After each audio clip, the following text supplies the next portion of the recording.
नमस्कार मित्रों, मैं डॉक्टर तन्वी सिंह अपने चैनल इटर्नल एडोसेंस क्लासेस पर आप सभी का स्वागत करती हूं।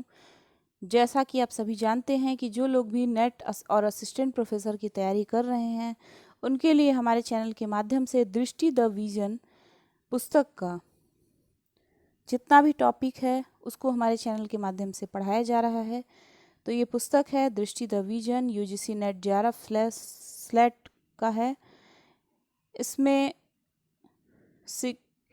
मैंने अभी तक शिक्षण, अभिवृत्ति, अभिक्षमता ये इसका पूरा वीडियो डाल दिया है, जितना भी मैटर इस बुक में प्रोवाइड किया गया है। फिर शोध अभिवृत्ति का पूरा मैटर डाल दिया गया है, उसको पढ़ा दिया गया है। संप्रेषण भी हो गया है। 3 टॉपिक यहाँ पे क्लियर हैं। आज हम सूचना एवं संचार प्रौद्योगिकी ICT को लेकर आ रहे हैं, तो इसको आप ज़रूर देखिएगा। उसके बाद फिर 2 टॉपिक रह जाएगा, लोक विकास और पर्यावरण, फिर उच्चतर शिक्षा प्रणाली। ये दोनों टॉपिक थोड़ा लंबा है तो इसमें थोड़ा टाइम लगेगा, लेकिन आज हम कोशिश करेंगे कि सूचना एवं संचार प्रौद्योगिकी के पूरे टॉपिक को यहाँ पे क्लियर करा दें। तो अगर आपने पिछली वीडियोज़ नहीं देखी हैं तो आप जाकर देख सकते हैं। भाषा इसकी बहुत सरल है, सिर्फ सुनने से आपको चीज़ें एकदम क्लियर हो जाएंगी। जैसे ही ये सारी चीज़ें कंप्लीट हो जाएंगी हम इसका प्रैक्टिस सेट भी लेकर जल्दी से उपस्थित हो जाएंगे, क्योंकि समय भी कम है और हमें जल्दी जल्दी इन सारे टॉपिक्स को क्लियर करना है। मैं कोशिश करूंगी कि एग्ज़ाम के पहले पहले ये सारे टॉपिक क्लियर करा दूंगी। जो लोग भी सीरियस तैयारी कर रहे होंगे वो कहीं ना कहीं से तो पढ़ ही रहे होंगे, लेकिन ये किताब बहुत ही अच्छी है। जो लोग भी तैयारी कर रहे हैं उनके लिए ये किताब बहुत ही अच्छी है। तो चलिए, आज का टॉपिक है सूचना एवं संचार प्रौद्योगिकी, उसको हम देख लेते हैं। तो आज का टॉपिक है सूचना एवं संचार प्रौद्योगिकी ICT, information and communication technology. इसमें हम ICT का सामान्य संक्षिप्ति और शब्दावली देखेंगे। उच्च शिक्षा में डिजिटल पहले देखेंगे, इंटरनेट, इंट्रानेट, ईमेल, श्रव्य दृश्य कॉन्फ्रेंसिंग की मूलभूत बातें, ICT और सुशासन, ये सारी चीज़ें देखेंगे। तो चलिए आज की क्लास को हम स्टार्ट करते हैं। तो सबसे पहले हम देखेंगे सूचना तथा संचार तकनीकी का अर्थ। ठीक है, meaning of information and communication technology ICT। कभी कभार ICT का फुल फॉर्म भी पूछ देता है, तो इसको आप ध्यान रखिएगा, इंफॉर्मेशन एंड कम्युनिकेशन टेक्नोलॉजी। तो चलिए अब हम इसको पढ़ते हैं। सूचना को एकत्र करने, संग्रहित करने, उनमें सुधार करने तथा उसे प्रेषित एवं प्रसारित करने हेतु प्रयुक्त तकनीकी को सूचना तथा संचार तकनीक कहा जाता है। Radio, television, cellular phone, computer तथा कंप्यूटर नेटवर्क, कृत्रिम उपग्रह तंत्र, सॉफ्टवेयर तथा हार्डवेयर और इनसे जुड़ी विभिन्न सेवाएं जैसे वीडियो कॉन्फ्रेंसिंग, दूरस्थ शिक्षा आदि इस तकनीकी के अंतर्गत आते हैं। अब संचार क्या होता है यानी कम्युनिकेशन क्या होता है उसको देखेंगे। सूचनाओं का संप्रेषण यानी ट्रांसमिशन संचार कहलाता है।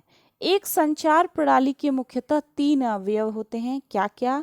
ट्रांसमीटर होता है, रिसीवर होता है और संचार चैनल होता है। देखिए, स्रोत है ट्रांसमीटर, चैनल, रिसीवर, फिर ये अपने गंतव्य पे पहुंचता है। तो ये आप याद रखिए, स्रोत, ट्रांसमीटर, चैनल, रिसीवर, गंतव्य। अब देखेंगे ट्रांसमीटर। ट्रांसमीटर क्या होता है? ट्रांसमीटर जो होता है वो संदेश सिग्नल को चैनल के माध्यम से संप्रेषित करता है। रिसीवर क्या होता है? रिसीवर भेजे गए सिग्नल में से शोर को अलग करता है तथा संकेत को डिकोड करके इच्छित संदेश को उपलब्ध कराता है। संचार के प्रकार देखेंगे। संचार के मुख्यतः 2 प्रकार हैं। पॉइंट टू पॉइंट, इस प्रकार का संचार एक ट्रांसमीटर तथा एक रिसीवर के बीच संपन्न होता है, जैसे मोबाइल संचार। और दूसरा है प्रसारण यानी ब्रॉडकास्टिंग। इस प्रकार का संचार एक ट्रांसमीटर तथा अनेक रिसीवरों के बीच संपन्न होता है, जैसे रेडियो, टेलीविजन संचार। सिग्नल, प्रेषण के लिए उपयुक्त विद्युतीय रूप में बदली गई सूचना सिग्नल कहलाती है। सिग्नलों को निम्नलिखित 2 भागों में बांटा गया है। Analogue signal. Analogue signal voltage या धारा के सतत परिवर्तित होते हैं। ये अनिवार्यतः समय के एकल मान वाले फलन होते हैं। फिर दूसरा होता है डिजिटल सिग्नल। डिजिटल सिग्नल चरणबद्ध और अलग मान प्राप्त कर सकते हैं। बाइनरी पद्धति जो डिजिटल इलेक्ट्रॉनिक्स में विस्तृत रूप से उपयोग होती है, में किसी सिग्नल के केवल दो स्तर होते हैं। 0 निम्न वोल्टेज धारा को प्रदर्शित करता है और 1 उच्च वोल्टेज धारा को प्रदर्शित करता है। फिर अब देखेंगे बैंड विड्थ। कोई उपकरण जिस आवृत्ति परास पर कार्य करता है उस परास को बैंड विड्थ कहते हैं। सूचना तथा संचार तकनीकी के लाभ। सूचना और संचार तकनीकी का हमारे व्यक्तिगत, सामाजिक और आर्थिक जीवन पर गहरा प्रभाव पड़ा है। इस तकनीकी के माध्यम से वैश्विक स्तर पर प्रौद्योगिकी विकास की गति अति तीव्र हो गई है। सूचना तथा संचार तकनीकी के निम्नलिखित लाभ हैं। संचार की तीव्र गति। इसका पहला लाभ, सूचना तथा संचार तकनीकी के उन्नत होने से हम क्षण भर में मैसेज, ईमेल आदि के माध्यम से परिवार, देश विदेश में बैठे लोगों से जुड़ जाते हैं। इंटरनेट के जरिए वीडियो कॉन्फ्रेंसिंग, सोशल नेटवर्क आदि के द्वारा हम दूर स्थित लोगों से भी फेस टू फेस बातचीत कर लेते हैं। फिर वैश्वीकरण को बढ़ावा। सूचना तथा संचार तकनीकी ने संचार को सुगम व तीव्र बनाकर संसार को विश्वग्राम का रूप दे दिया है। शिक्षा, स्वास्थ्य, व्यापार तथा अन्य सेवाओं के क्षेत्र में आज सभी देश एक दूसरे से जुड़े हुए हैं, जिसका श्रेय इसी तकनीकी को दिया जाता है। इसने भाषाई भिन्नता को भी पाटने का काम किया है। लागत प्रभावशीलता। इस तकनीकी से सूचना का संप्रेषण काफी सस्ता व सुगम हो गया है। जहां फोन पर बातें करना महंगा था, वहीं ईमेल के माध्यम से कम खर्च में सूचनाओं का आदान प्रदान करना संभव हुआ है। इस प्रकार शिक्षा सहित व्यापार के क्षेत्रों में अधिक लाभ की संभावनाएं बढ़ी हैं। उत्पादकता पर सकारात्मक प्रभाव पड़ रहा है। फिर है व्यापक उपलब्धता। इस तकनीकी के द्वारा 24 घंटे और 7 दिन संचार की सुविधा जारी रहती है। अतः किसी भी समय और कहीं भी विभिन्न सेवाएं दी जा सकती हैं, जैसे ऑनलाइन खरीद बिक्री किसी भी समय घर बैठे की जा सकती है। फिर है सांस्कृतिक अंतर को पाटना संभव हुआ है। संचार प्रौद्योगिकी की व्यापक पहुंच ने विभिन्न संस्कृतियों के लोगों को संवाद कायम करने और विचारों के आदान प्रदान करने में सहायता की है। इससे पूर्वाग्रह में कमी आई है और जागरूकता की वृद्धि हुई है। फिर हुआ है नव रोजगार सृजन। कंप्यूटर और इंटरनेट के आने से रोजगार के क्षेत्र में नित नई संभावनाओं के द्वार खुल रहे हैं। हर क्षेत्र में बड़ी संख्या में लोग रोजगार से जुड़ रहे हैं। शिक्षा का विकास। सूचना तथा संचार तकनीकी से शिक्षा के क्षेत्र में व्यापक सुधार हुए हैं। इंटरनेट की सुविधा से कोई भी सूचना या जानकारी एक क्लिक पर ही दूसरों तक पहुंचाई जा सकती है। किसी भी शैक्षिक संस्थान के फॉर्म भरने व अन्य बातों की जानकारी घर बैठे ली जा सकती है। यहाँ तक कि ऑनलाइन परीक्षा का प्रचलन भी बढ़ता जा रहा है। फिर है सूचना तथा संचार तकनीकी से हानियाँ। यद्यपि आधुनिक समय में सूचना तथा संचार तकनीकी वरदान साबित हुई है, तथापि इसने हमें कई प्रकार के नुकसान भी पहुंचाया है। इससे होने वाली हानियां निम्नलिखित हैं। सबसे पहला है बेरोजगारी। सूचना तथा संचार तकनीकी के कारण एक तरफ उत्पादन में वृद्धि हुई है, तो वहीं दूसरी तरफ बड़ी संख्या में लोगों के रोजगार भी छिनने लगे हैं। तकनीकी कौशल से संपन्न लोगों की जगह मशीनों और रोबोट्स से काम लिया जा रहा है। गोपनीयता भंग होना। संचार तकनीकी के बढ़ते प्रसार के कारण आज मनुष्य सेलफोन और इंटरनेट पर निर्भर रहने लगा है। ईमेल व सोशल साइट्स के जरिए सभी प्रकार की सूचनाएं, निजी जीवन से जुड़ी जानकारियां व तस्वीरें एक दूसरे को भेजी जा रही हैं।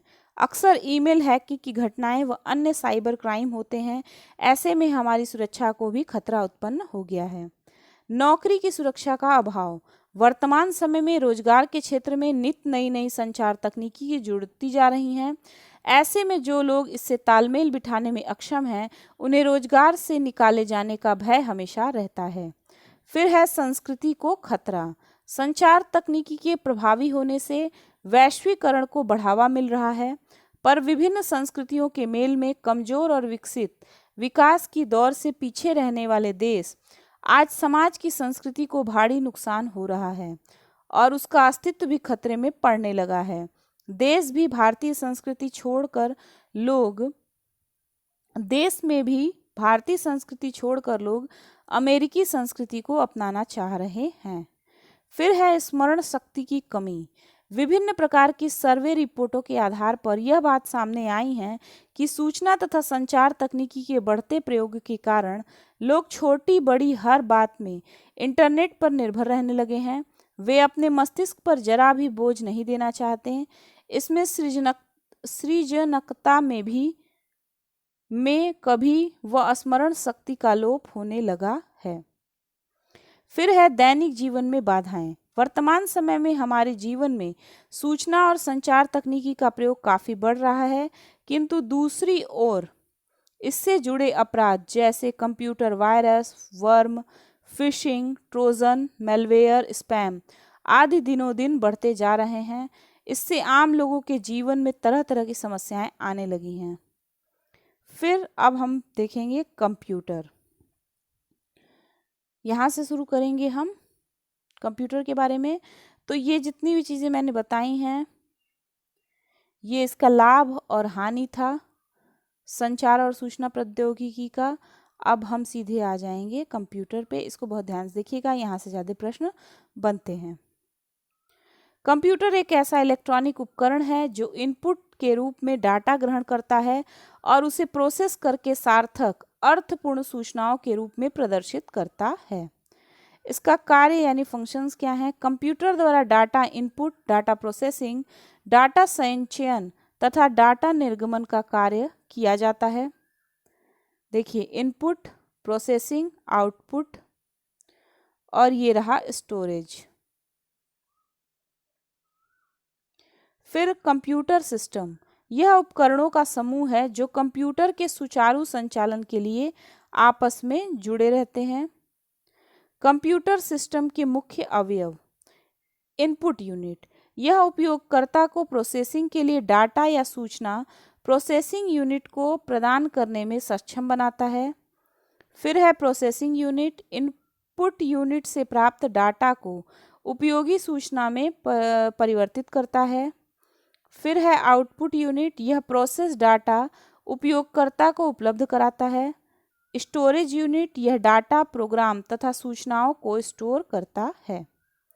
कंप्यूटर से संबंधित शब्द। डाटा, अव्यवस्थित आंकड़ा या तथ्य डाटा कहलाता है।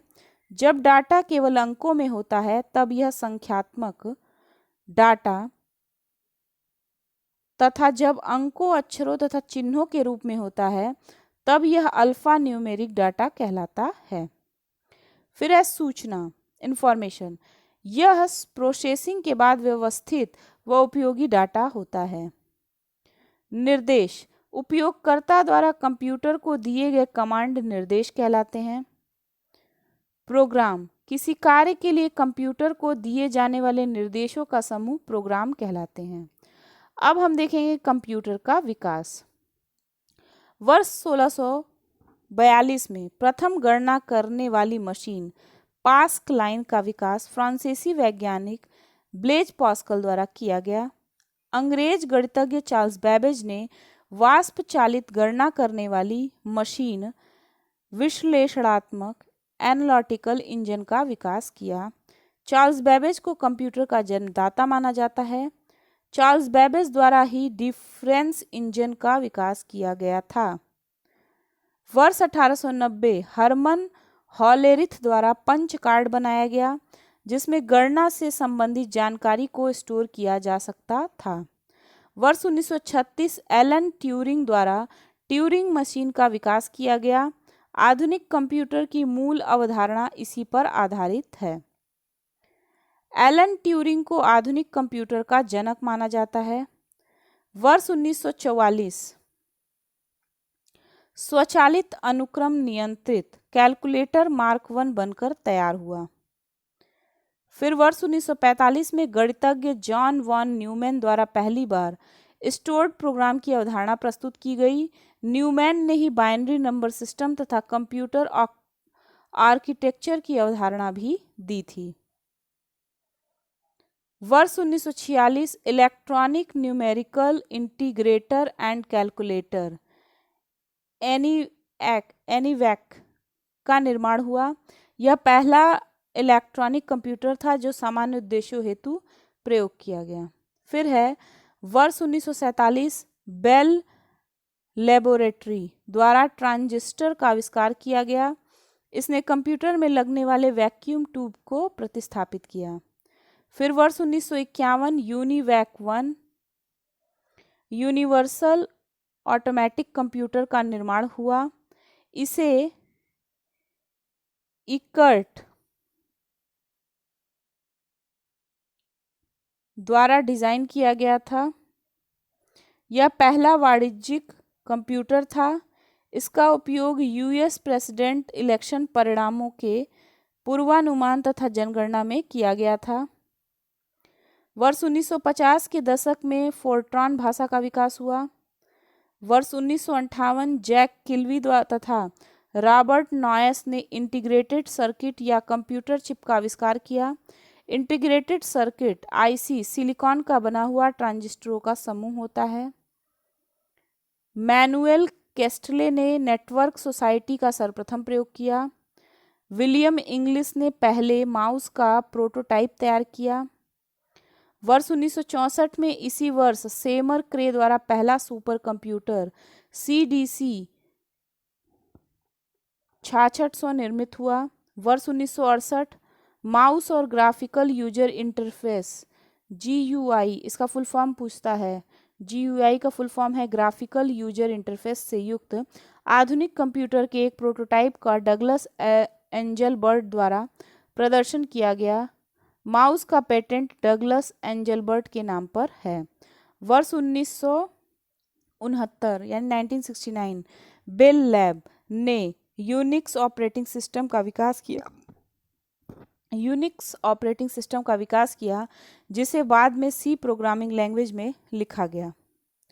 वर्ष 1970 इंटेल द्वारा dynamic access memory DRAM 1103 chip का निर्माण किया गया। वर्ष 1973 जेरॉक्स टीम के सदस्य रॉबर्ट मैटकॉफ द्वारा ईथरनेट का विकास किया गया। वर्ष 1975 पॉल एलन तथा बिल गेट्स द्वारा माइक्रोसॉफ्ट कंपनी की स्थापना की गई। वर्ष 1976 स्टीव जॉब्स तथा स्टीव वॉन्जिनिएक द्वारा एप्पल कंप्यूटर्स की शुरुआत की गई। वर्ष 1981 ऑसबर्न 1 को विश्व का पहला पोर्टेबल कंप्यूटर माना जाता है जिसका उत्पादन बड़े पैमाने पर किया गया था। इसी वर्ष घोषित इप्सन HX20 को पहला लैपटॉप कंप्यूटर माना जाता है। वर्ष 1983 GUI ग्राफिकल यूजर इंटरफेस से युक्त पहला पर्सनल कंप्यूटर एप्पल का लीजा था। गैविलन SC पहला पोर्टेबल कंप्यूटर था जिसे लैपटॉप नाम से मार्केट में उतारा गया। वर्ष 1985 माइक्रोसॉफ्ट ने Windows graphical operating system launch किया। symbolics.com पहला रजिस्टर्ड डोमेन नाम था। वर्ष 1990 टिम बर्नर-ली ने हाइपरटेक्स्ट मार्कअप लैंग्वेज HTML का विकास किया। वर्ल्ड वाइड वेब WWW का आविष्कार ली द्वारा 1989 में ही कर लिया गया था, लेकिन HTML के विकास ने इसे अनुप्रयोगी बनाया। टिम बर्नर-ली ने पहली बार URL यूनिफॉर्म रिसोर्स लोकेटर की रचना की। वर्ष 1993 इंटेल ने पेंटियम माइक्रो प्रोसेसर प्रस्तुत किया। सर्गेई ब्रिन तथा लेरी पेज ने गूगल सर्च इंजन का विकास किया। वर्ष 2004 मोजिला फायरफॉक्स 1.0 नामक वेब ब्राउज़र तथा फेसबुक नामक सोशल नेटवर्किंग साइट मार्केट में लॉन्च की गई। वर्ष 2005 यूट्यूब नामक एक वीडियो शेयरिंग सर्विस की शुरुआत की गई। तो ये इसका बहुत इंपॉर्टेंट लाइन था, ये सब आप लोग याद कर लीजिएगा, एग्जाम में पूछ देता है। फिर है कंप्यूटर की पीढ़ियां, हम देखेंगे जनरेशंस ऑफ कंप्यूटर्स। वर्तमान तक कंप्यूटर की 5 पीढ़ियां अस्तित्व में आ चुकी हैं। कंप्यूटर विकास का पीढ़ियों में विभाजन कंप्यूटर तकनीकी में हुए व्यापक परिवर्तन को दर्शाता है, जिसने कंप्यूटर को और अधिक छोटा, सस्ता, शक्तिशाली तथा दक्ष बनाया है। कंप्यूटर विकास को निम्नलिखित 5 पीढ़ियों में बांटा जा सकता है। प्रथम पीढ़ी 1940 से 1956, फर्स्ट जनरेशन, इसमें बृहद आकार वैक्यूम ट्यूब का सर्किट के लिए तथा मैग्नेटिक ड्रम का मेमोरी के लिए उपयोग, अत्यधिक विद्युत ऊर्जा की आवश्यकता तथा उष्मा का उत्सर्जन, मशीनी भाषा का उपयोग, इनपुट के लिए पंच कार्ड एवं पेपर टेप तथा आउटपुट के लिए प्रिंटर का उपयोग आदि प्रथम पीढ़ी के कंप्यूटर की मुख्य विशेषताएं थी। यूनिवैक तथा एनीएक प्रथम पीढ़ी कंप्यूटर के उदाहरण हैं। फिर 1956 से 1963 द्वितीय पीढ़ी सेकेंड जनरेशन।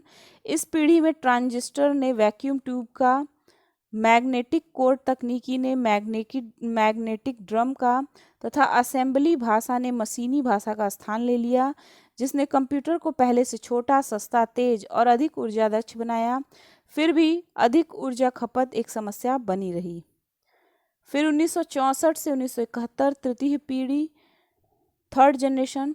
इंटीग्रेटेड सर्किट के विकास ने कंप्यूटर की गति तथा क्षमता में अत्यधिक परिवर्तन किया। कीबोर्ड, मॉनिटर तथा ऑपरेटिंग सिस्टम के साथ इंटरफेस के उपयोग ने कंप्यूटर को एक साथ कई एप्लीकेशन के उपयोग हेतु सक्षम बनाया। पहली बार कंप्यूटर सामान्य जन को सुलभ हुए।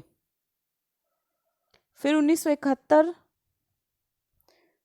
प्रेजेंट चौथी पीढ़ी फोर्थ जनरेशन।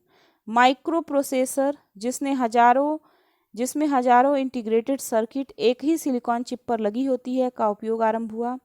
इस पीढ़ी के कंप्यूटर नेटवर्क से जुड़ सकते थे, अतः इसने इंटरनेट के उपयोग को संभव बनाया। इसी पीढ़ी में GUI ग्राफिकल यूजर इंटरफेस तथा माउस का व्यापक उपयोग प्रारंभ हुआ। प्रेजेंट एंड बियॉन्ड पांचवी पीढ़ी फिफ्थ जनरेशन। इस पीढ़ी के कंप्यूटर कृत्रिम बुद्धि पर आधारित हैं तथा विकास के क्रम में हैं। इस पीढ़ी में ऐसे कंप्यूटर के विकास का लक्ष्य है जो प्राकृतिक भाषाओं का प्रयोग कर सकें। अब कंप्यूटर का वर्गीकरण, क्लासिफिकेशन ऑफ कंप्यूटर। अध्ययन व प्रयोग में सुविधा हेतु कंप्यूटर को 2 आधारों पर वर्गीकृत किया गया है। तकनीकी के आधार पर और आकार एवं कार्यक्षमता के आधार पर। तकनीकी के आधार पर देखते हैं डिजिटल कंप्यूटर।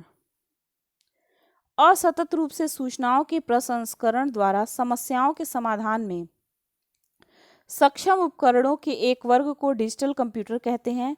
ये कंप्यूटर डाटा की प्रोसेसिंग डिजिटल रूप 0 एवं 1 में करते हैं, जैसे सामान्य प्रयोग में आने वाले डेस्कटॉप, लैपटॉप आदि। एनालॉग कंप्यूटर सतत रूप में सूचनाओं के प्रसंस्करण के लिए उपयोग होने वाले कंप्यूटर एनालॉग कंप्यूटर कहलाते हैं। इस प्रकार के कंप्यूटर का उपयोग तापमान, दाब, भार, वोल्टेज आदि से संबंधित सतत डाटा की प्रोसेसिंग में होता है, जैसे वाहनों की गति मापने हेतु प्रयोग में आने वाले एनालॉग स्पीडोमीटर, एनालॉग घड़ी इत्यादि। फिर है हाइब्रिड कंप्यूटर। यह डिजिटल तथा एनालॉग कंप्यूटर का संयोजन होता है, अर्थात इसमें एनालॉग कंप्यूटर की स्पीड तथा डिजिटल कंप्यूटर की मेमोरी एवं शुद्धता होती है, जैसे रडार प्रणाली, स्मार्टफोन, टैबलेट डिवाइस इत्यादि। अब आकार एवं कार्यक्षमता के आधार पर सुपर कंप्यूटर पहला है। ये प्रदर्शन एवं डाटा प्रोसेसिंग के आधार पर सबसे शक्तिशाली होते हैं तथा बड़े संस्थाओं द्वारा उपयोग किए जाने वाले विशेषकृत एवं विशेष कार्य करने वाले कंप्यूटर होते हैं। 93 पेटाफ्लॉप की क्षमता के साथ चीन का सनवे ताई हुलाइट वर्तमान का सबसे तेज सुपर कंप्यूटर है। भारत में कंप्यूटर एवं सुपर कंप्यूटर। भारतीय सांख्यिकी संस्थान कोलकाता में स्थापित HEC2M भारत में पहला कंप्यूटर था जिसे आयात किया गया था। वर्ष 1960 में भारत निर्मित पहला computer TIFR TIAC Tata institute of fundamental research automatic calculator था। फिर है परम। परम 8000 भारत का पहला सुपर कंप्यूटर था जिसे CDAC centre for development of advance computing द्वारा वर्ष 1990 से 91 में निर्मित किया गया। फिर है परम युवा 2 भारत का सबसे तेज गति 529 टेराफ्लॉप्स सुपर कंप्यूटर है। फिर परम ईशान परम श्रेणी का हाल ही में प्रदर्शित सुपर कंप्यूटर है जो IIT गुवाहाटी तथा सीडेक द्वारा निर्मित है। फिर है मेन फ्रेम कंप्यूटर। ये आकार में बड़े तथा महंगे कंप्यूटर होते हैं जो एक साथ हजारों उपयोगकर्ताओं को कार्य करने की सुविधा प्रदान करते हैं। सामान्यतः जहां सुपर कंप्यूटर एक ही प्रोग्राम पर बहुत तेज गति से कार्य कर सकता है, वहीं मेन फ्रेम कंप्यूटर थोड़ी कम गति से लेकिन हजारों प्रोग्रामों पर एक साथ कार्य कर सकता है। स्टोरेज क्षमता अधिक होने के कारण इसका उपयोग बड़े संगठनों जैसे बैंकिंग, बीमा संस्थान, सरकारी संगठन, कंपनियां आदि करते हैं। फिर है मिनी कंप्यूटर। इसका प्रयोग छोटी कंपनियां या फर्मों द्वारा किया जाता है। विशेष उद्देश्य हेतु बड़ी कंपनियों के अलग अलग विभागों द्वारा भी इनका उपयोग होता है। सामान्यतः इन्हें मिड रेंज कंप्यूटर भी कहा जाता है क्योंकि इनकी क्षमता सुपर कंप्यूटर तथा मेन फ्रेम कंप्यूटर से कम एवं पर्सनल कंप्यूटर, लैपटॉप आदि से अधिक होती है। K202 IBM mid range computer आदि। फिर है माइक्रो कंप्यूटर। माइक्रो कंप्यूटर को सामान्य उपयोग हेतु डिजाइन किया गया है जो शिक्षा, मनोरंजन, छोटे ऑफिस के कार्य आदि के लिए उपयोगी हैं। Desktop computer. Desktop computer gaming consoles, sound and navigation of car, notebooks, smartphone आदि। अब कंप्यूटर की भाषाएं देख लेते हैं। कंप्यूटर की भाषाएं कंप्यूटर सिस्टम से संप्रेषण का मुख्य माध्यम तथा किसी कार्य के संपादन हेतु कंप्यूटर को दिए गए निर्देश हैं। कंप्यूटर के प्रकार तथा कार्य के आधार पर अनेक भाषाओं का विकास किया गया है। कंप्यूटर की भाषाओं को मुख्यतः दो भागों में विभाजित किया गया है। निम्न स्तरीय भाषाएं ये मशीन कोड हैं जिसमें कंप्यूटर सिस्टम को 0 और 1 के रूप में निर्देश दिए जाते हैं। इसका मुख्य कार्य हार्डवेयर और सिस्टम घटकों का संचालन, प्रबंधन और नियंत्रण करना है। इसके निम्नलिखित दो प्रकार हैं। मशीनी भाषा यह प्रोग्रामिंग भाषा की सबसे निम्न और प्रारंभिक स्तर की सबसे पहले विकसित होने वाली भाषा है। मशीनी भाषा एकमात्र भाषा है जिसे कंप्यूटर सीधे समझता है। यह सामान्यतः हेक्साडेसिमल में लिखी जाती है। यह भाषा बाइनरी नंबर 0-1 का उपयोग कंप्यूटर को विद्युत सिग्नल भेजने में करती है, जहां 0 विद्युत सिग्नल की अनुपस्थिति तथा 1 विद्युत सिग्नल की उपस्थिति को दर्शाता है। इंटरप्रेटर के द्वारा किसी प्रोग्राम को वक्तव्यवार मशीनी भाषा में अनुदित किया जाता है। असेंबली भाषा द्वितीय पीढ़ी की प्रोग्रामिंग भाषा जिसकी संरचना तथा अनुदेशों के सेट मशीनी भाषा के समान होते हैं, लेकिन इसमें मशीनी भाषा में उपयोग होने वाले अंकों की जगह अंग्रेजी के शब्दों, नामों तथा संकेतों का उपयोग होता है। उच्च स्तरीय भाषाएं हाई लेवल लैंग्वेज उच्च स्तरीय भाषाएं मूल रूप से प्रतीकात्मक भाषाएं हैं जिनमें अंग्रेजी शब्दों तथा गणितीय प्रतीकों का उपयोग होता है। उच्च स्तरीय भाषाओं में दिए जाने वाले निर्देशों का मशीनी भाषा में अनुवाद किया जाता है ताकि कंप्यूटर उसे समझ सके। कंपाइलर सॉफ्टवेयर के द्वारा उच्च स्तरीय भाषा को मशीनी भाषा में परिवर्तित किया जाता है। प्रमुख उच्च स्तरीय भाषा वर्ग बीजगणितीय फॉर्मूला प्रसंस्करण भाषाएं ये भाषाएं गणित एवं सांख्यिकी समस्याओं को सुलझाने में कंप्यूटर के उपयोग हेतु विकसित की गई हैं। इसमें है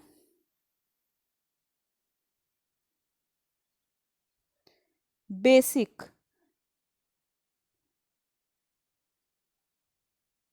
beginners, all purpose, symbolic, instruction code. फिर है फोर्ट्रॉन फार्मूला ट्रांसलेशन। फिर है PLI प्रोग्रामिंग लैंग्वेज वर्जन 1। फिर है एल्गोल एल्गोरिथमिक लैंग्वेज। फिर है व्यावसायिक डाटा प्रसंस्करण भाषाएं ये भाषाएं कंप्यूटर को डाटा प्रसंस्करण प्रक्रियाओं तथा फाइलों को संभालने में आने वाली समस्याओं से निपटने में सक्षम बनाती है।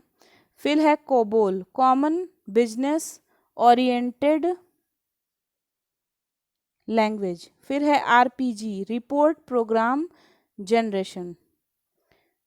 स्ट्रिंग और लिस्ट प्रोसेसिंग भाषाएं। इन भाषाओं का उपयोग स्ट्रिंग ऑपरेशन में होता है, जिसमें पैटर्न सर्च तथा वर्णों को सम्मिलित करना और हटा देना शामिल है, जैसे LISP, list processing, Prolog, programming in logic इत्यादि। फिर है ऑब्जेक्ट आधारित प्रोग्रामिंग भाषाएं। यह एक ऐसी भाषा है जो एक्शन के बजाय ऑब्जेक्ट तथा तर्क के बजाय डाटा को ध्यान में रखकर प्रोग्राम की जाती है, जैसे C++, जावा इत्यादि। फिर दृश्य प्रोग्रामिंग भाषाएं। एक प्रोग्रामिंग भाषा जो प्रोग्राम को विकसित करने के लिए चित्रात्मक तत्वों तथा आकृतियों का उपयोग करती है, जैसे कोडू, MIT, ऐप इन्वेंटर इत्यादि। कंप्यूटर भाषा अनुवादक, ट्रांसलेटर, कार्य और अन्य तथ्य। एक एक को देखेंगे। असेंबलर क्या करता है? इसका कार्य है असेंबली भाषा को मशीनी कोड में परिवर्तित करता है। और अन्य तथ्य हैं, असेंबलर में इनपुट को सोर्स कोड तथा आउटपुट को ऑब्जेक्ट कोड कहते हैं। फिर है कंपाइलर, उच्च स्तरीय भाषा को निम्न स्तरीय भाषा में परिवर्तित करता है। यह पूरे प्रोग्राम के अनुवाद को एक ही बार में पूर्ण करता है तथा अनुवाद के क्रम में पाई गई गलतियों को एक साथ बताता है। यह तीव्र गति से अनुवाद करता है, डीबगिंग मुश्किल होती है इसमें, और ज़्यादा मेमोरी उपयोग करता है। फिर है इंटरप्रेटर, उच्च स्तरीय भाषा को निम्न स्तरीय भाषा में परिवर्तित करता है। यह लाइन बाय लाइन अनुवाद करता है तथा गलती पकड़ने पर रुक जाता है। डीबगिंग आसान होती है, कम मेमोरी की आवश्यकता होती है। अब कंप्यूटर की संरचना देखेंगे हम। कंप्यूटर के मुख्यतः 3 अवयव होते हैं। Input output unit. Input unit coded data को प्रोसेसर को भेजता तथा आउटपुट यूनिट प्रोसेस्ड रिजल्ट को यूजर को उपलब्ध कराता है। फिर है सेंट्रल प्रोसेसिंग यूनिट, CPU। यह कंप्यूटर का मस्तिष्क होता है, इसे प्रोसेसर या माइक्रो प्रोसेसर भी कहते हैं। इसका कार्य दिए गए निर्देशों के अनुसार इनपुट डाटा प्रोसेस करना है। इस क्रम में यह डाटा पर गणितीय एवं तार्किक ऑपरेशन संचालित करता है तथा कंप्यूटर के विभिन्न भागों के कार्यों को नियंत्रित भी करता है। इसकी गति को MIPS, मिलियन इंस्ट्रक्शन पर सेकंड में मापा जाता है। इसके मुख्य 3 भाग होते हैं। ALU, ALU का फुल फॉर्म है अर्थमेटिक लॉजिक यूनिट। यह गणितीय यानी मैथमेटिकल तथा तार्किक लॉजिकल ऑपरेशन संचालित करता है। दूसरा है CU, कंट्रोल यूनिट। यह माइक्रो प्रोसेसर में निहित निर्देश समूह को लागू करता है। यह मेमोरी से निर्देशों को प्राप्त कर उन्हें डिकोड करता है तथा निर्देशानुसार कार्य का निष्पादन एवं जरूरत पड़ने पर ALU को आवश्यक कार्यवाही हेतु निर्देश भेजता है। फिर है रजिस्टर्ड मेमोरी यूनिट। ये प्रोसेसर में अस्थायी डाटा स्टोरेज एरिया होते हैं जो प्रोसेस होने वाले डाटा को संभालने का कार्य करते हैं। यही डाटा कंट्रोल यूनिट द्वारा आगे उपयोग किया जाता है। रजिस्टर में नया डाटा लिखने के साथ ही पुराना डाटा समाप्त हो जाता है।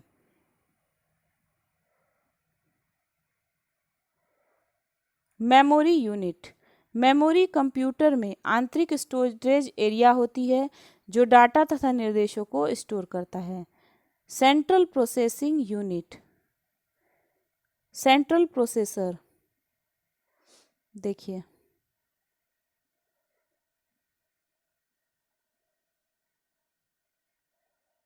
इसके भाग देख लीजिए। इनपुट और ये रहा output. ALU arithmetic logical unit, CU control unit, और मेमोरी यूनिट में होता है ROM, RAM और कैच। ये इसके स्टोरेज हैं। अब हम देखेंगे कंप्यूटर मेमोरी। यह स्टोरेज डिवाइस होती है जहां डाटा तथा प्रोग्राम को स्थायी या अस्थायी रूप से स्टोर किया जाता है। मेमोरी मुख्यतः 2 प्रकार की होती है। प्राथमिक मेमोरी यानी प्राइमरी मेमोरी, इसे कंप्यूटर की मुख्य मेमोरी कहते हैं। प्रोसेसिंग से पहले तक प्राइमरी मेमोरी में ही अस्थायी डाटा स्टोरेज होता है। इसे कंप्यूटर की स्मृति भी कहते हैं। यह 2 प्रकार की होती है। Random access memory, RAM, random access memory, अस्थाई मेमोरी होती है और वोलाटाइल मेमोरी होती है। फिर होता है दूसरा रीड ओनली मेमोरी, रॉम यानी रीड ओनली मेमोरी। इसका उपयोग स्थायी प्रोग्राम को स्टोर करने में होता है। यह नॉन वोलाटाइल मेमोरी होती है। उपयोगकर्ता इसमें परिवर्तन नहीं कर सकता, केवल पढ़ सकता है। यह मेमोरी सर्किटरी का एक प्रकार है जो कंप्यूटर के स्टार्टअप रूटीन को धारण करता है। द्वितीयक मेमोरी, इसे सहायक मेमोरी या स्थायी मेमोरी भी कहते हैं। यह अत्यधिक डाटा को स्टोर कर सकती है तथा कंप्यूटर के बंद होने पर भी उसे बनाए रखती है। सीडी में फाइल कॉपी करने की प्रक्रिया को बर्निंग कहते हैं। मेमोरी का वर्गीकरण, क्लासिफिकेशन ऑफ मेमोरी।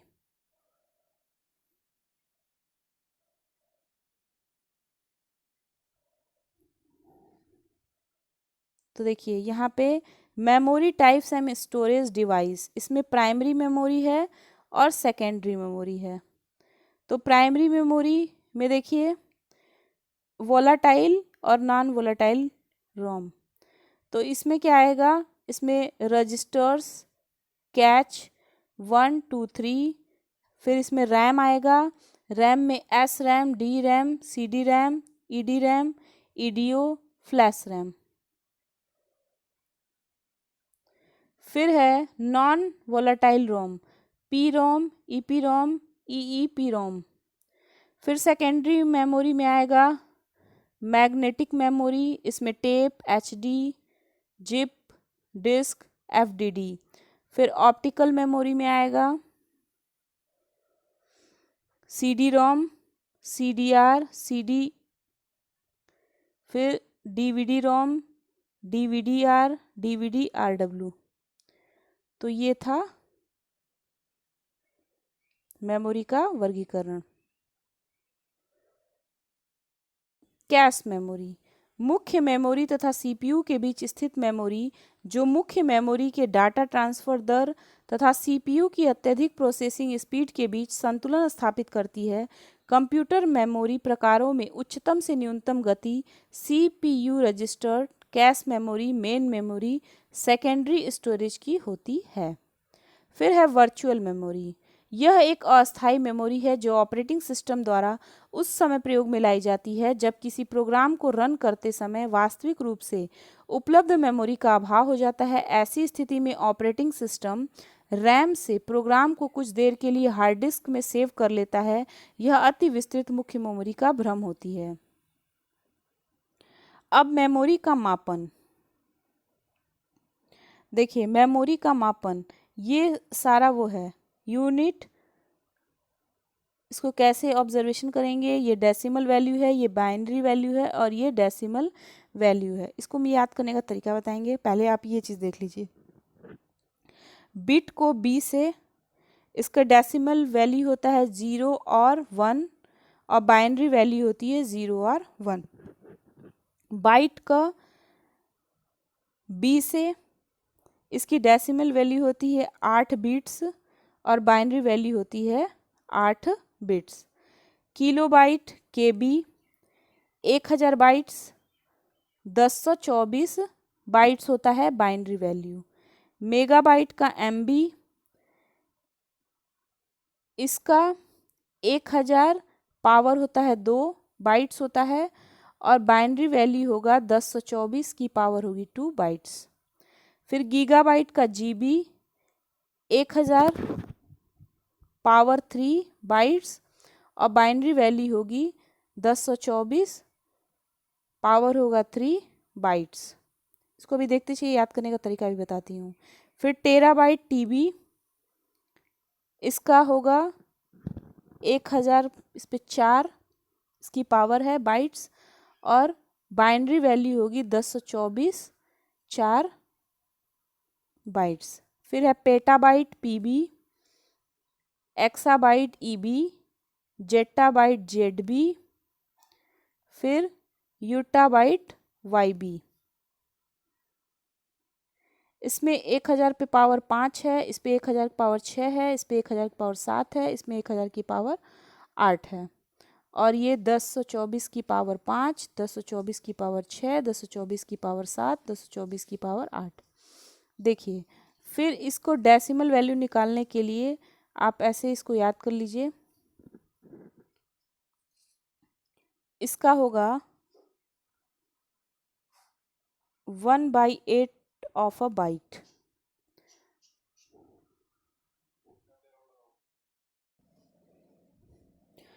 तो इसकी डेसिमल वैल्यू होगी 1/8 ऑफ अ बाइट। फिर इसकी डेसिमल वैल्यू होगी 1 बाइट। इसकी डेसिमल वैल्यू होगी 1000 बाइट। अब देखिए यहीं पे आपको तरीका बता देती हूँ याद करने की। आप जैसे देख रहे हैं कि यहाँ पे 0 और 1 है, यहाँ पे 8 बिट्स है, तो इन दोनों को तो आप याद कर लीजिए जैसे ये दिया है। अब यहाँ पे देखिए, यहाँ पे पावर देखिए 1 2 3 4 5 6 7 8 दिख रहा है। अब देखिए इसको सबसे अच्छा याद करने का तरीका है, आपसे कोई मिस्टेक नहीं होगी, इसको 3 का एक एक पेयर बनाइए, ठीक है। 0 का 3 का एक एक पेयर बनाइए। अब देखिए यहाँ पे पावर 1 है, आपको केवल 1 लिखते जाना है, आपको केवल 1 लिखते जाना है। यहाँ पे पावर 1 है तो यहाँ पे एक पेयर लिख दीजिए, ठीक है। यहाँ पे पावर 2 है, यहाँ पे 2 पेयर लिखिए, 1 2, ठीक है। वैसे ही आप देखिए यहाँ 3 है तो यहाँ 1 2 3, यहाँ 4 है, यहाँ 1 2 3 4, यहाँ पे 5 है, यहाँ पे 1 2 3 4 5, ठीक है। ऐसे अगर आप देखते आएंगे तो यहाँ 8 है, तो लास्ट वाले का देख लीजिए 1 2 3 4 5 6 7 8। तो ये बहुत अच्छा आसान तरीका है, बस आपको ये क्रम याद रखना है, small B capital B, K B M B G B T B P B E B Z B Y B, और ये दोनों याद कर लीजिए। उसके बाद 1000 लिखना है, इस पे पावर 1 2 3 4 5 6 7 8, ऐसे आपको ये क्रम आपको याद करना पड़ेगा कैसे भी, और ये प्रैक्टिस से हो जाएगा। और उसी प्रकार आपको यहाँ पे यूनिट, फिर यहाँ डेसिमल वैल्यू, यहाँ बाइनरी वैल्यू, और यहाँ पे डेसिमल वैल्यू को निकालना है, ठीक है। इसको आप देख लीजिएगा। गीगाबाइट जीबी 1 अरब बिलियन को प्रदर्शित करता है। 1 GB बराबर होता है 2 की पावर 30 बिट्स बराबर। बीट का अर्थ बाइनरी डिजिट होता है। अब यहाँ हम डाटा निरूपण तथा नंबर सिस्टम को देखेंगे। डाटा निरूपण क्या होता है? कंप्यूटर केवल बाइनरी नंबर 0 1 को ही समझता है, अतः सभी प्रकार के डाटा को 0 एवं 1 के रूप में निरूपण डाटा निरूपण कहलाता है। डाटा भंडारण के अधिक क्रम में बिट्स, बाइट्स, फील्ड्स, रिकॉर्ड्स, फाइलें तथा डाटा बेसेस शामिल होते रहते हैं। फिर नंबर सिस्टम, अंकों का समूह जिसका उपयोग संख्याओं को व्यक्त करने के लिए किया जाता है, नंबर सिस्टम कहलाता है। देखिए यहाँ पे आपको याद करना है कि जो बाइनरी सिस्टम है उसका बेस होता है 2 और डिजिट होते हैं 0 1। ऑक्टल का बेस होता है 8 और इसको 0 से 7 तक में प्रदर्शित करते हैं। डेसिमल का बेस होता है 10 और इसको 0 से 9 में प्रदर्शित करते हैं। और हेक्साडेसिमल का होता है 16, इसको 0 से 9 और ए से एफ तक प्रदर्शित करते हैं। ऐसे करते हैं 0 to 9 और ए टू एफ, ये आपको हेक्साडेसिमल का याद रखना है। अब रूपांतरण टेबल, बाइनरी को डेसिमल में, डेसिमल को हेक्साडेसिमल में और हेक्साडेसिमल को ऑक्टल में, तो ये आपको तैयार करना है। ये यहाँ पे दिया हुआ है, आपको सीधे सीधे इसका चार्ट ही रट लेना चाहिए मेरे हिसाब से। बाकी इसको जब सॉल्व करेंगे तो वैल्यू ऐसे ही निकलेगी, मैं इसको भी बता दूंगी आप लोगों को। तो आप इसको देखिए, पहले तो यहाँ पे आप ये आपको याद रखना है कि बाइनरी का बेस 2 है, ऑक्टल का 8 है, डेसिमल का 10 है और हेक्साडेसिमल का 16 है। जब 4 0 यानी 0000 होगा। तो उसका डेसिमल में 0 आएगा, हेक्साडेसिमल भी 0 होगा और ऑक्टल भी 0 होगा। फिर 0001 होगा तो डेसिमल 1, हेक्साडेसिमल भी 1, ऑक्टल भी 1। 0010 होगा तो डेसिमल में 2, हेक्साडेसिमल में 2, ऑक्टल में 2। फिर जब आएगा 0011 तो इसका डेसिमल में 3, हेक्सा में 3 और ऑक्टल में 3 आएगा। फिर 0100 होगा तो डेसिमल में 4, हेक्साडेसिमल में 4 और ऑक्टल में 4 आएगा। फिर 0101 होगा तो 5, 5, 5 तीनों में रहेगा। जब 0110 होगा तो 6, 6, 6 तीनों में आएगा। जब 0111 होगा तो 7, 7, 7। अब यहाँ से आपको देखना है, यहाँ पे जब 1000 होगा यानी 1000 होगा तो डेसिमल में 8, हेक्साडेसिमल में भी 8 और ऑक्टल में 10 हो जाएगा। 1001 होगा तो 9 होगा, डेसिमल में हेक्साडेसिमल में 9 होगा और ऑक्टल में 11 हो जाएगा। फिर 1010 का डेसिमल में 10, हेक्सा में A और 12 आएगा ऑक्टल में। 1011 11, B 13,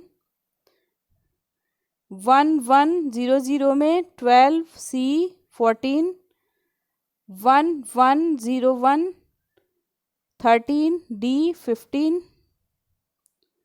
110 14, E 16 और 1111 15, F 17।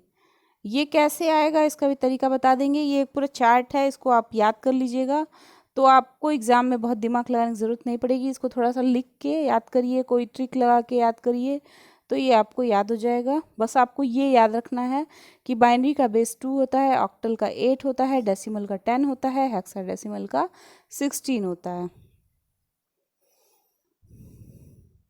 अब हम देखेंगे कैरेक्टर संकेतन तकनीकी, कैरेक्टर इनकोडिंग टेक्निक। कंप्यूटर में किसी अक्षर, वर्ण, अंक या प्रतीक चिन्हों को 0 या 1 के अद्वितीय कोड स्वरूप में प्रदर्शित किया जाता है जिसे कंप्यूटर कोड कहते हैं।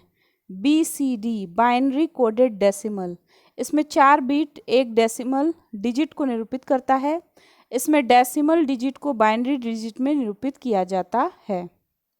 फिर है ASCII American standard code for information interchange. यह कंप्यूटर में और इंटरनेट पर टेक्स्ट फाइलों के लिए सबसे सामान्य प्रारूप है। इसका फुल फॉर्म भी पूछ देता है। यह सूचना के अंतर्विनिमय के लिए अमेरिकी मानक कोड है।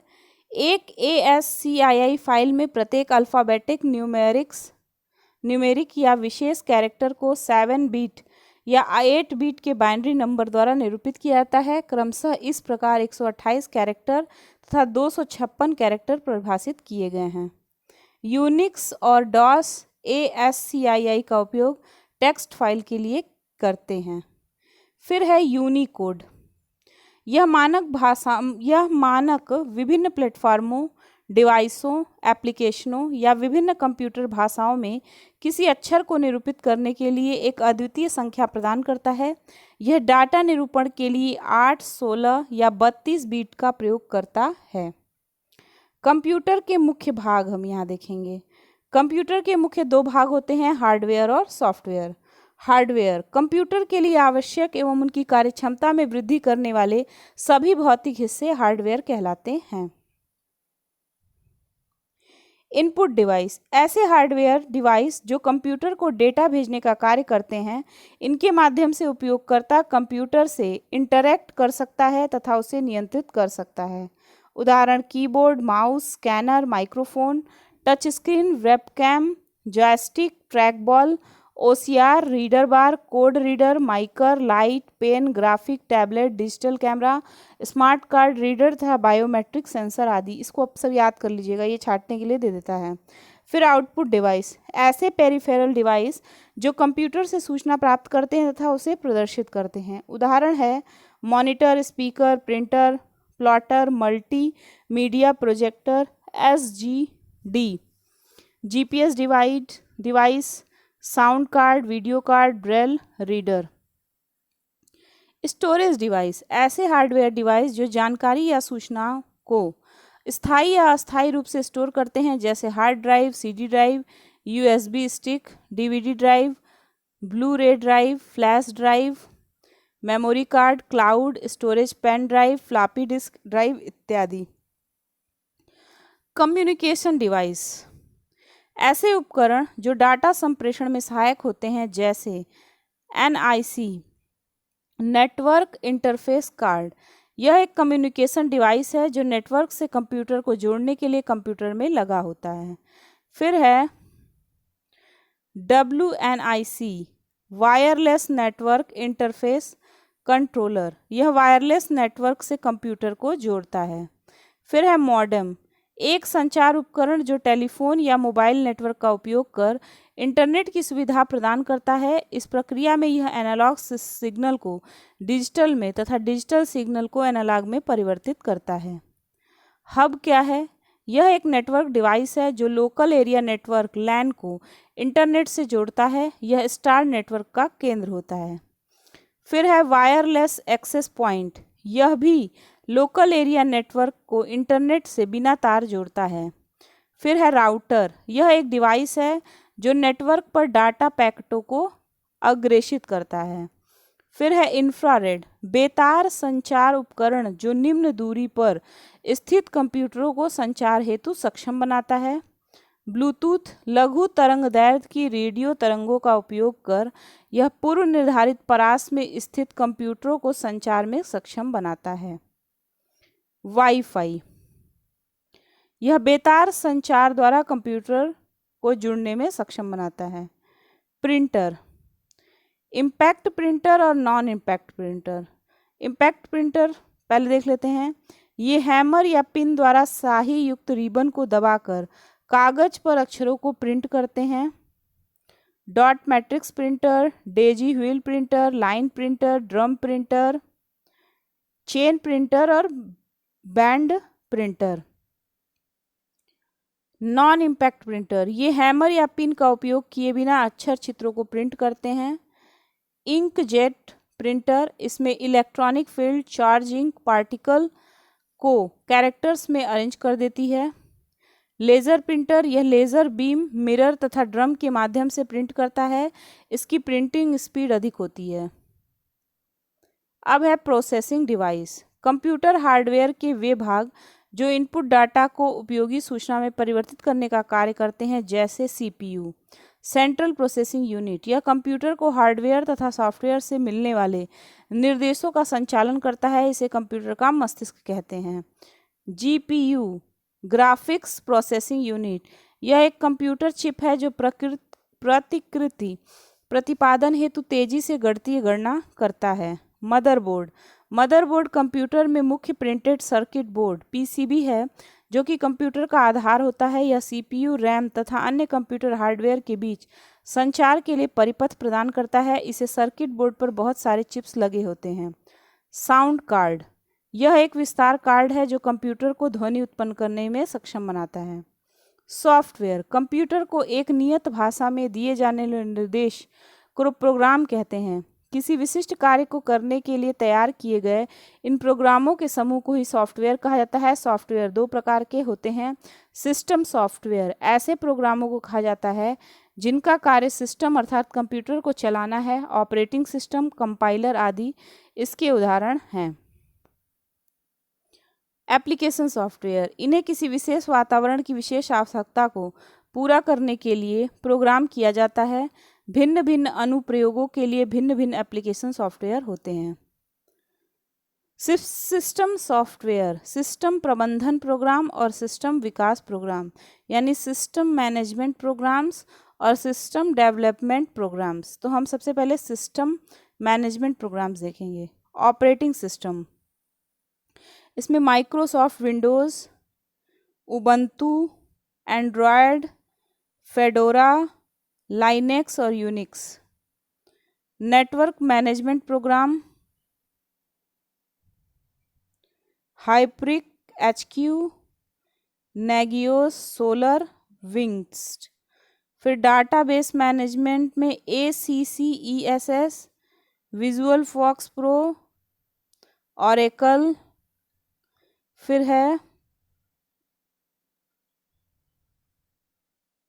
My SQL database. Application server में है Java application server, GlassFish, wild fly, Apache, Tomcat, system utilities. उसके बाद सिस्टम विकास प्रोग्राम यानी system development program, programming language translator में क्या क्या है, compiler, interpreter, assembler, linker, loader. Program editors and tools, computer aided software engineering package. अब है अनुप्रयोग सॉफ्टवेयर। सामान्य उद्देश्य अनुप्रयोग program, general purpose application program. मतलब ये वो था सिस्टम सॉफ्टवेयर, ये है एप्लीकेशन सॉफ्टवेयर। इसमें हम देखेंगे सामान्य उद्देश्य अनुप्रयोग प्रोग्राम में क्या क्या आएगा। Software suite, Microsoft Office. Web browser में क्या क्या आएगा, Firefox, Google Chrome, Internet Explorer, Opera, Safari, Maxthon, Flock, Avant, Deepnet आदि। इलेक्ट्रॉनिक मेल, ईमेल एड्रेस 2 भागों में विभाजित रहता है। फिर word processing, word perfect, Microsoft Word. फिर spreadsheet, database manager, presentation graphics, personal information manager. और अनुप्रयोग विशेष प्रोग्राम यानी एप्लीकेशन स्पेसिफिक प्रोग्राम्स में क्या क्या आएगा, business accounting, customer relationship management, science एवं इंजीनियरिंग सॉफ्टवेयर, शिक्षा एवं मनोरंजन के सॉफ्टवेयर।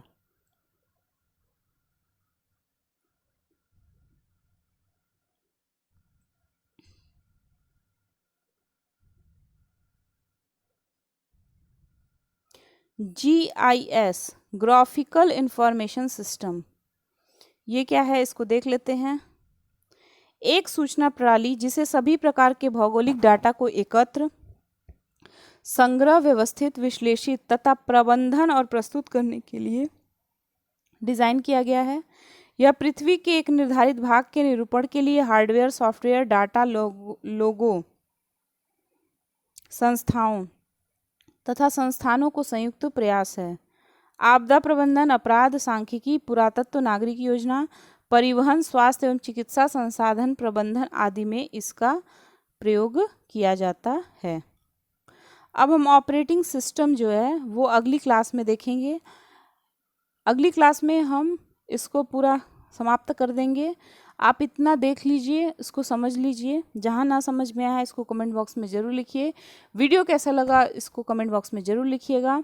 अगली वीडियो की नोटिफिकेशन पाने के लिए हमारे चैनल को ज़रूर सब्सक्राइब करिए। हम इस पूरी किताब को अपने चैनल के माध्यम से अपलोड करने वाले हैं ताकि आप सभी को बहुत ही आसानी हो जाए, क्योंकि ये किताब बहुत अच्छी है और इसमें से प्रश्न आने की बहुत सारी संभावना है। तो चलिए मिलते हैं अगली क्लास में, तब तक के लिए धन्यवाद।